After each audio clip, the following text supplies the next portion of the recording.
જય જવાન. હવે આજની આ સામાજિક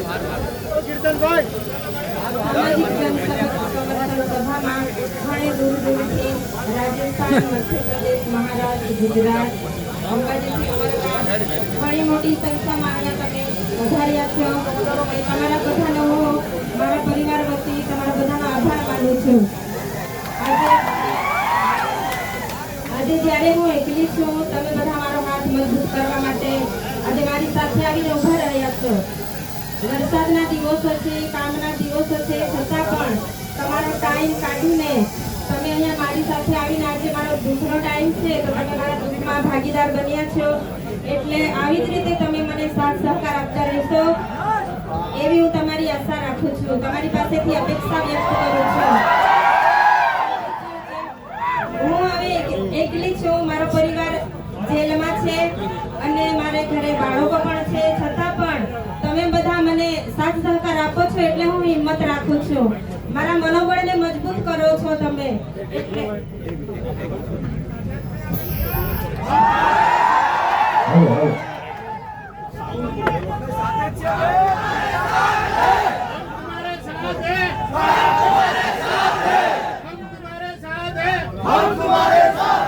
તમારો મને સાથ સહકાર આવી જ રીતે મળતો રહે એવી હું આશા વ્યક્ત કરું છું. અને બીજું, હવે જે 18 દિવસનું બાળક હતું, આપણે બધા જાણીએ છીએ 10 દિવસ જેલ ભોગવીને આવ્યું છે, પણ તમે બધા અહીંયા એકતા બતાવી અને હાલ જાણવા મળ્યું કે જામીન મળ્યા છે.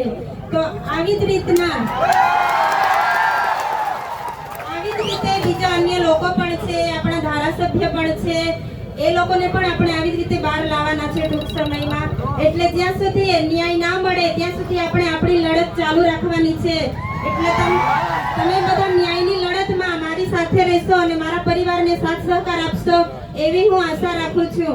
હવે જ્યારે તમે બધા સાથ સહકાર આપશો એવી હું આશા રાખું છું. જ્યારે હું મુલાકાત માટે જઈશ તો હું ધારાસભ્યનું મનોબળ વધારવા માટે દરેક સમાજના લોકો, આપણા ત્યાં પ્રોગ્રામ હતો, દરેક સમાજના લોકો તમારી લાગણી, તમે જે લડો છો તે લડાયકને માન આપીને બધા જ અહીંયા પધાર્યા છો એવું હું તમારા બધા વતી ત્યાં મેસેજ પહોંચાડીશ અને જલ્દીથી જલ્દી ન્યાય મળે એવી આપણે બધા આશા રાખીએ. હવે અંબાજીથી ઉમરગામથી પણ ઘણા લોકો પધાર્યા છો. એટલે જ્યાં પણ લોકોને જરૂર પડી છે ત્યાં ધારાસભ્ય પોતાના પરિવારની ચિંતા કર્યા વગર, જેલોની ચિંતા કર્યા વગર હર હંમેશા આગળ આવીને ઊભા રહે છે. એટલે આજે તમે બધાએ તાકાત બતાવી છે, એટલે આવી જ રીતે તાકાત બતાવજો. મારું પણ મનોબળ મજબૂત કરજો. એટલે જે જેલમાં છે એમનું પણ મનોબળ મજબૂત થશે કે ના, ખરેખર અમે જેલમાં છે છતાં પણ લોકો બધા અમારી સાથે છે, સાથ સહકાર આપે છે, અમને ભૂલી નથી ગયા. અમને ભૂલી નથી ગયા એવું ના થવું જોઈએ. એટલે તમે બધા સાથે રહેજો, સાથ સહકાર આપજો એવી હું આશા વ્યક્ત કરું છું. હવે એક વાર નથી, 2 વાર નથી, આપણી સાથે આ ત્રીજી વખત થાય છે.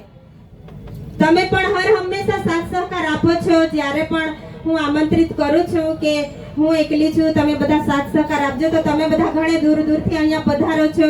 એટલે તમારો બધાનો હું આભાર વ્યક્ત કરું છું. અને દરેક સંગઠનના અગ્રણીઓ, વડીલો, ધારાસભ્યો અહીંયા જે પધાર્યા છો તમારો ટાઈમ કાઢીને, એટલે તમારો બધાનો હું ખૂબ ખૂબ આભાર માનું છું.